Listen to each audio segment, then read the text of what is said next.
Hi, good morning. Ang pag-uusapan ho natin, marami kasi nagtatanong, kailangan ba talagang pag-aralan itong negosyong ito? Ito naman sasabihin ko. Alam niyo po, kailangan talaga pag-aralan yung negosyong ito. Dahil una, paano magagawa yung negosyo kung hindi mo alam?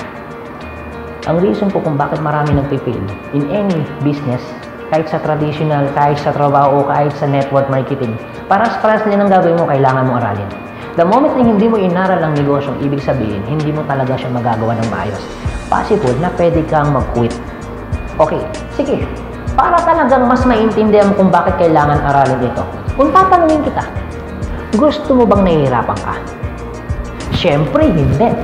Alam mo kung bakit? Simple naman taong gusto niyang gawin yung negosyong nahihirapan siya. Ito yung tanong. Kung ayaw mo talagang nahihirapan, anong dapat gawin? Siyempre, kailangan aralin. Okay? Pag inaral mo ba ang negosyo, sa tingin mo madadalian ka na? Oo naman. Kasi pa the moment ang negosyo, araw-araw mo ginagawa, napapractice mo, nagiging madali na sa'yo.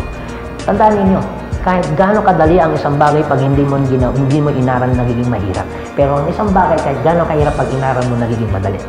Yun pong reason kung bakit kailangan mo itong gawin para hindi ka mahirapan. Uulitin ko, gusto mo bang mahirapan ka? Siyempre hindi. So anong dapat mo gawin? Aralin. So guys, maraming salamat po sa inyo. God bless and to God be the glory. Power.